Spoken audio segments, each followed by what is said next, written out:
oração, da denominação, mas quando há um povo que ora, o Senhor vê essa corrente poderosa de oração e responde. Amém, Ana? Amém. Compartilha, fique à vontade. Boa noite. Primeiramente, obrigada, Mara. Obrigada, Levi, pela oportunidade. A gente tive a oportunidade de contar uma história em vários lugares e todos eles se tornam especiais. Amém. Então, como a Mara falou, a gente atravessou o deserto, nossa família, em 2020.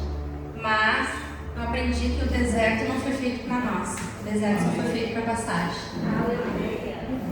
Então, eu sou uma sobrevivente. Eu sobrevivi à doença que mais mata a mulher no mundo. Eu sobrevivi a um câncer de mama. E quando eu achava que 2020 a pandemia seria o mais difícil naquele ano para nossa família, que era tudo muito novo para todo mundo, né? Veio o diagnóstico então do câncer de mama aos meus 33 anos. Com uma menininha de 1 ano e meio e com uma menina de 4 anos e meio. Sou casada, tenho um companheiro eterno maravilhoso que esteve comigo em todos os momentos, todos. O que ele podia fazer, precisava dividir a vida, né? Cuidar das meninas junto com a ajuda dos meus pais, precisava trabalhar, então ele tentou dar conta de tudo e a gente sabe que muitas vezes a gente não consegue, né? Mas a gente sabia que o Senhor estava do nosso lado e que daria tudo certo. Então o diagnóstico veio exatamente dia 17 de dezembro de 2020. Um dia antes nós estávamos comemorando, né, mãe, né, pai, lá em casa, a vida do meu marido, o aniversário dele. E a vida tava boa, tava tudo bem, trabalhando, estudando, meu marido trabalhando, minhas filhas indo para a escola, tava tudo certo. Até então que veio a notícia. No dia que nós recebemos a notícia era uma quinta-feira e a gente não esquece muito dos detalhes. Hoje eu quero trazer um pouco sobre esperança, eu não quero falar de tristeza, mas eu vou compartilhar com vocês um pouquinho de como foi todo esse desafio, essa aprovação na nossa família. Então era uma quinta-feira, nós fomos no mastologista e quando nós chegamos lá, ele já estava com o resultado da biópsia na mesa. E isso era final do dia, eu era a última a ser atendida naquele dia. Eu falei pro meu marido, as notícias não são boas. E ele, por quê? Porque esse horário que ele me colocou, se a notícia for ruim, eu começar numa choradeira lá, ele já me deixou por último na consulta. E eu cheguei lá e ele, sentei na cadeira com meu marido, ele disse assim, Ana, as notícias não são nada boas.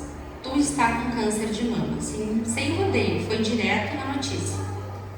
Eu, quando fico nervosa, eu bloqueio. E eu lembro que eu não lembro o que o médico dizia. Eu só olhava pro meu marido e via que eles conversavam. E eu não lembro de nada, só lembro depois que meu marido me falou. Ele olhou pra mim e disse assim, tu tem alguma dúvida? Eu disse pra ele, eu não tenho dúvida nenhuma. E ele, durante a caminhada, você vai ter. E eu tô aqui pra te ajudar. E aí eu olhei para ele, se eu tenho, doutor, eu tenho uma dúvida, eu vou me curar? E ele disse, a cura é um processo. Mas Ana, eu vou te pedir uma coisa, eu preciso de toda a tua energia para te devolver a tua vida daqui um ano 100%.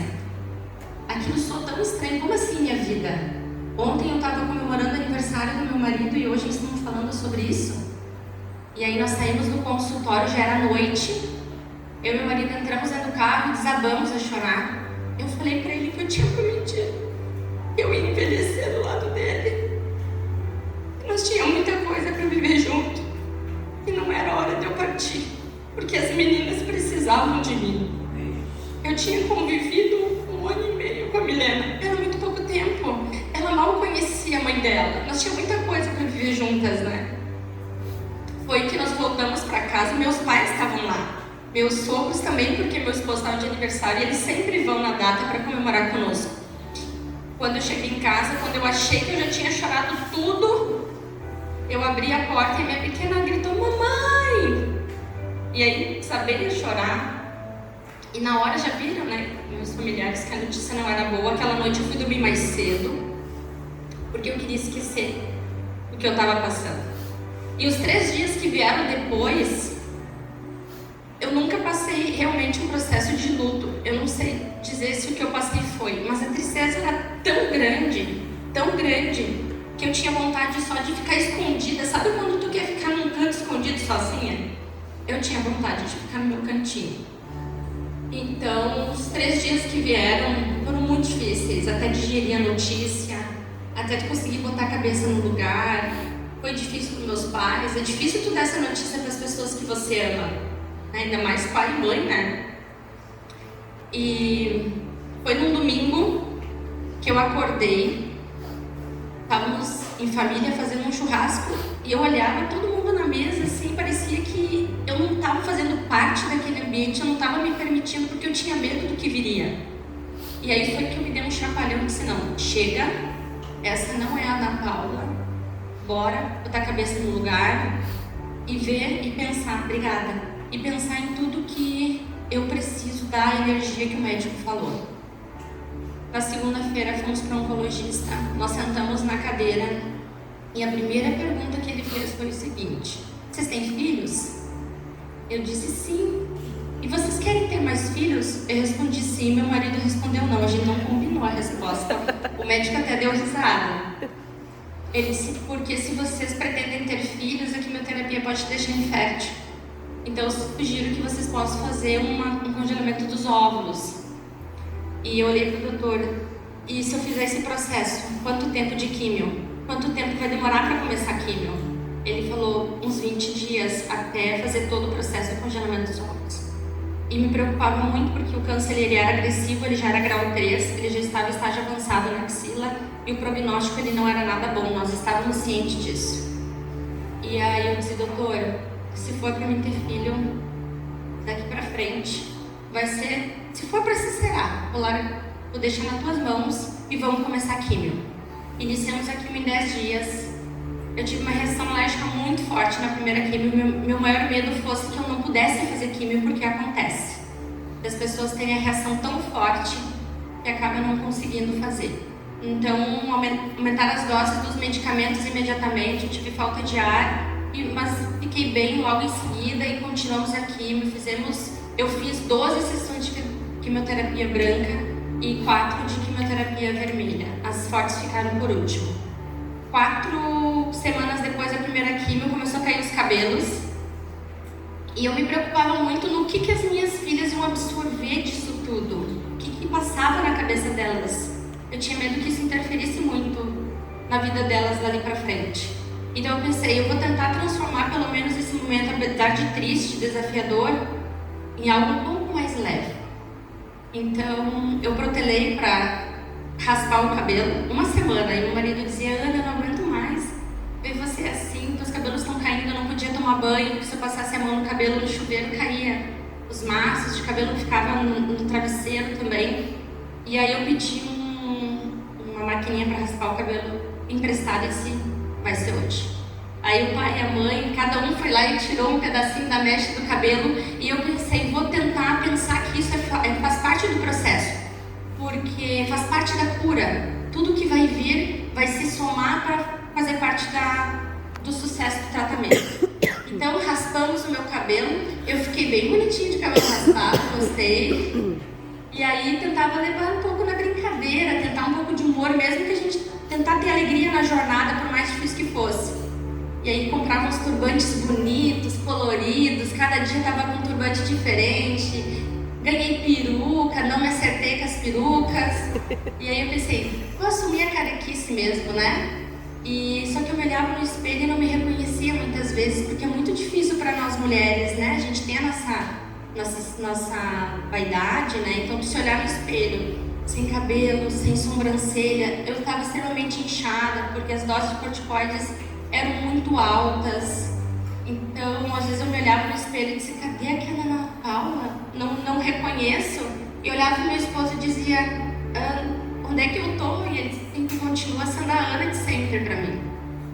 Então, fomos para a cirurgia, terminamos as químios. Fevereiro do ano que vem eu fazer 2 anos sem químio. Já cortei meu cabelo 3 vezes. Né? Comecei a enxergar mais linda ainda do que eu era, porque o Senhor me deu a oportunidade dessa segunda chance. Então eu me enxergo totalmente diferente. Aqueles defeitos que eu me colocava antes, eles não existem mais para mim. E aí fomos para a cirurgia. Esse foi o ponto mais difícil para mim, porque as mamas que nutriram as minhas filhas e deram vida para minhas filhas durante um período da vida delas, eu precisei retirar uma cirurgia. Então, eu optei pela retirada da mama que tinha o câncer e da mama saudável por prevenção também. E foi muito difícil chegar em casa, você se olhar no espelho e não tem mais aquela parte do teu corpo, né? Aquela parte feminina. Então, foram dias bem difíceis que vieram ali no meio do caminho, né? A mãe lembra que eu tive a notícia de uma amiga que faleceu. Eu estava recém-cirurgiada, ela também teve câncer de mama, tinha falecido, deixando uma filha de 15 anos. Eu dizia, Senhor, o que tu tem na minha vida? Eu vou ficar? Eu preciso ficar. E aí, fiz a cirurgia, a mãe e o pai ajudaram muito. Eles fecharam a casa deles e foram lá pra minha. Eles moraram 1 ano e 2 meses na minha casa. Tinha dias da quimio, eu ficava 3 dias de cama.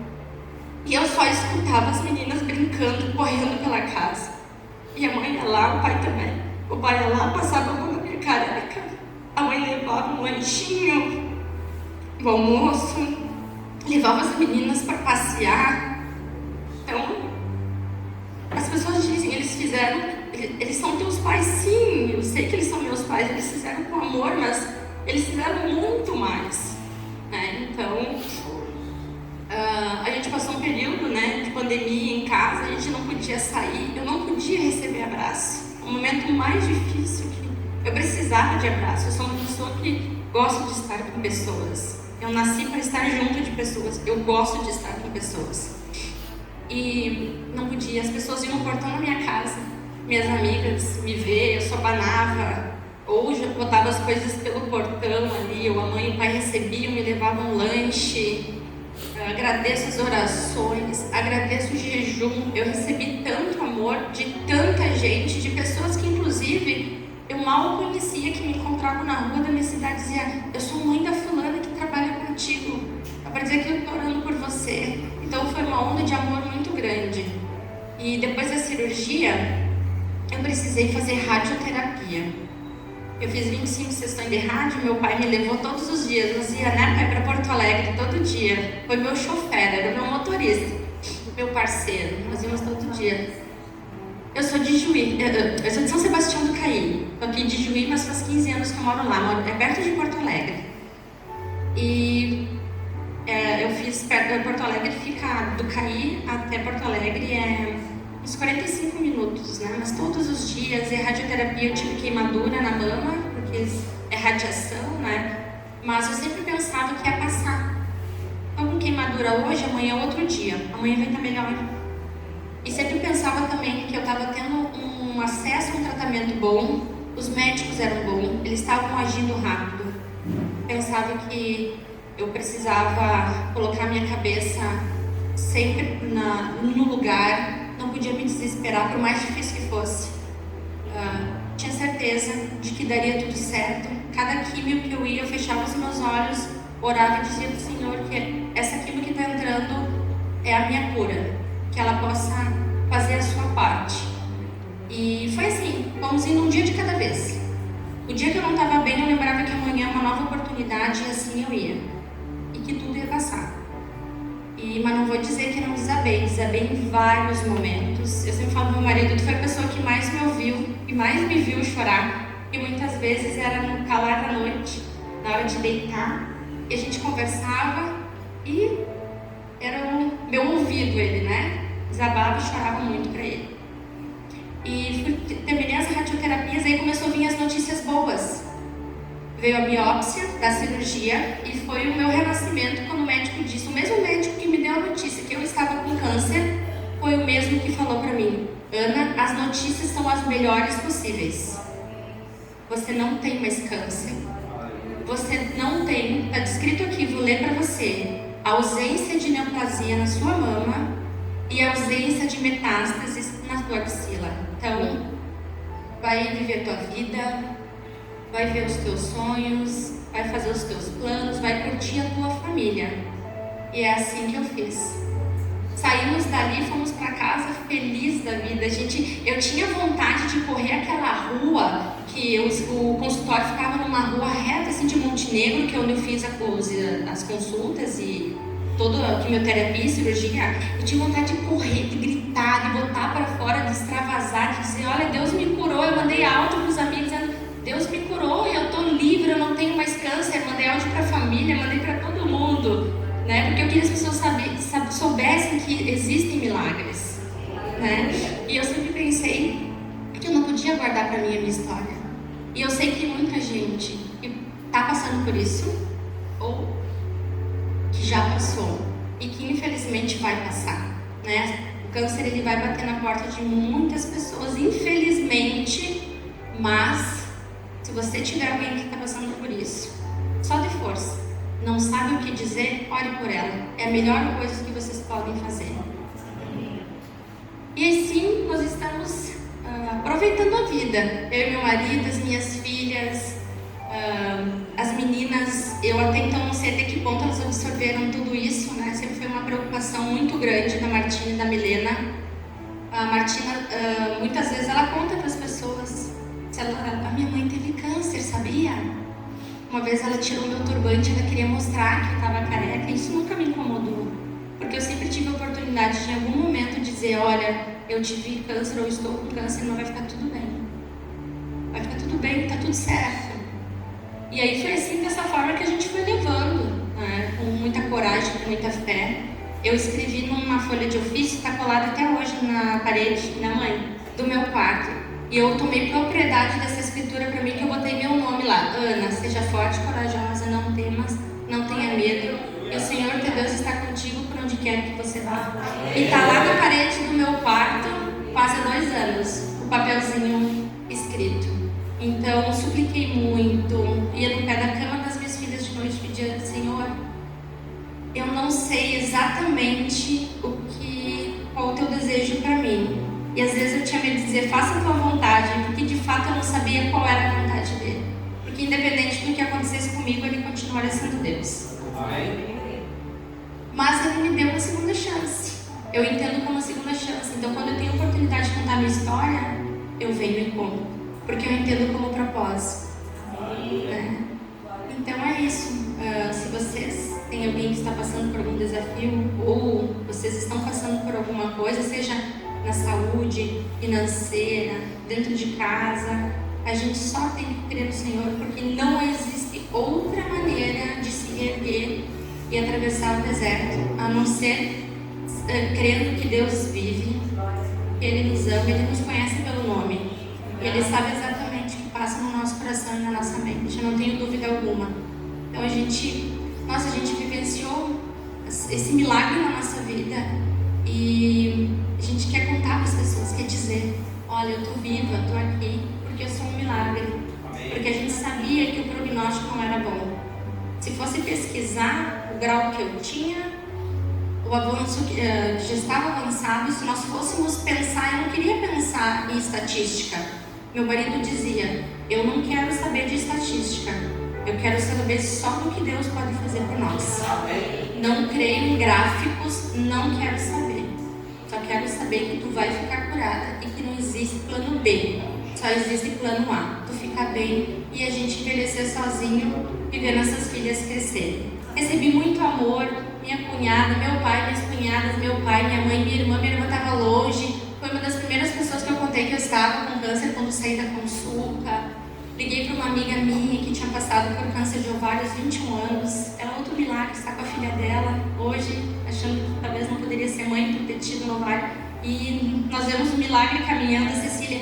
Então, tanta coisa a gente vivenciou e a gente não pode guardar isso pra gente. Então, eu agradeço muito a oportunidade de poder estar aqui com vocês, compartilhando. E eu só quero deixar um recadinho aqui. Eu descobri o câncer porque eu me conheço. Eu sou uma pessoa que sempre fui nas consultas médicas. Então, mulheres, não esqueçam do valor que vocês têm. Marquem, se vocês não fizeram ainda consultas de vocês no ginecologista, no mastologista, façam. Os maridos, os namorados, ajudem elas, se elas não estão conseguindo arrumar horário, dá um jeito para que elas possam fazer. Levem elas ou fiquem com os filhos, façam o que for preciso para que elas consigam esse tempo. Eu tive um diagnóstico porque eu me conhecia, porque eu fazia as minhas consultas, eu nunca negligenciei a minha saúde. com que vocês possam realmente se cuidar, porque a gente tem um valor inestimável. Se nós estamos bem, todo o resto da nossa casa vai estar. Então, obrigada mais uma vez. Glória a Deus.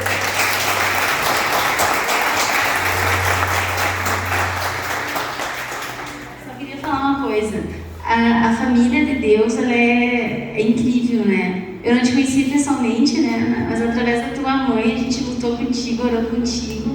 E quando eu te vi lá, que alegria, sabe? De poder te ver pessoalmente, assim. E que mulher de fé que tu tem em casa através desse esteio, né?